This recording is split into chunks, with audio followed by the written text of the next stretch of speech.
I have an important question for you quarantiners out there. How are you feeling when you go to bed at night? Do you feel accomplished, anxious, drunk, sad, happy, optimistic, scared? How do you feel? A day in coronavirus time can sometimes feel too long and a complete blur all at once, and all these emotions are just coming at you. There's no frame of reference, no advice anyone can give from experience about functioning in a pandemic, because none of us have ever experienced anything like this before.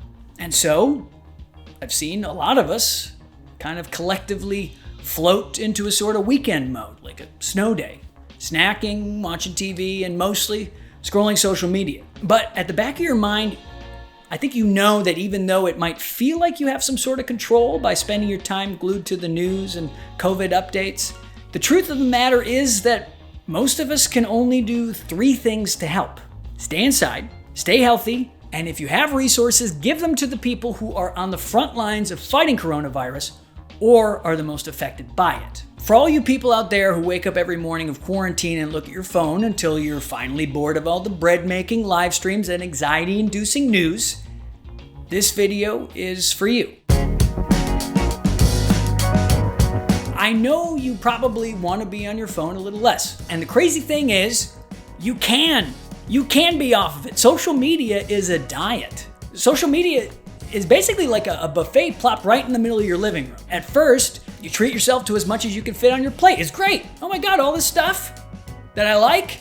But you eventually realize you can't just gorge on as much as you want without it affecting you. Just like in dieting with food, the key to a better social media diet is replacing the unhealthy options with the healthy ones. You start every morning with a choice. What do I do today?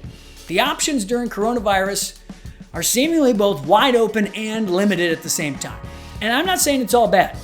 The content you guys are putting out right now is hilarious and creative and many times sincerely helpful.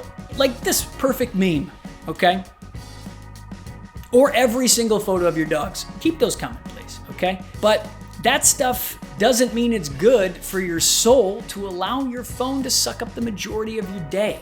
You are here to do more than that. So, to kick the habit, we have to give ourselves a purpose, right? In the morning, we got to give ourselves something, a really good choice, an activity morsel that is more tantalizing than the taste of notifications and instant attention and kind of poking that button of anxiety, okay? But how do you find it? Well, first, set your phone down. Just put it down, okay?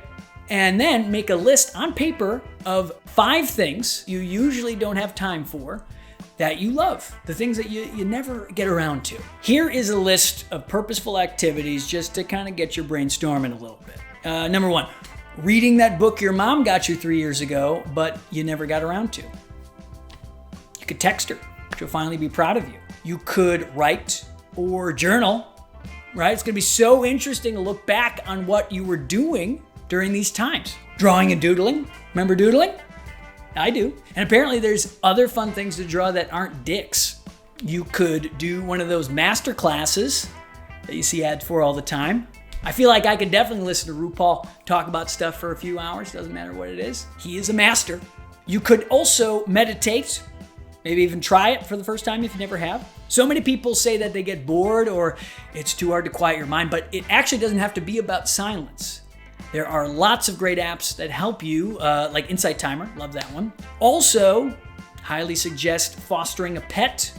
There's almost never been a better time to connect, train, or cuddle a new member of your family. And shelters actually need your help more now than ever.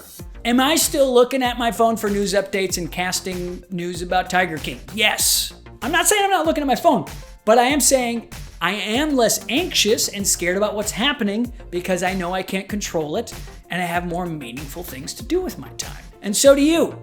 It's true and it's okay. I'm not here to scold you for using social media. I'm here to remind you to give yourself a chance. Think of me as like a cheerleader for you and your future. Time is a gift, right? Not something to get through. This quarantine doesn't need to be something that you endure. It can be something you get to do, an opportunity to connect with the things normal life never lets you do. And this is not belittling all the pain and suffering right now. You can only control what you can control. You're not bad for using social media. You're not bad for feeling anxious and scared right now. It's not a judgment. It's just a reminder that by choosing to make a small change every day, a choice that gives you a little more peace of mind, you can feel better about your day when you go to bed. Whatever coronavirus news comes in tomorrow or political games that are making you angry, you can't control it. Sorry. You can only control how you react to it. And if you use these tools to stay educated, updated, and empowered instead of anxious, angry, and aimless, you might even come out the other side of this quarantine with a new kind of hope you didn't know about before. Shout out to my girlfriend Allie for helping me figure these ideas out, and for all you people who have checked in on me or are checking in on friends more than you usually would. It does make a difference when you go out of your comfort zone and check in.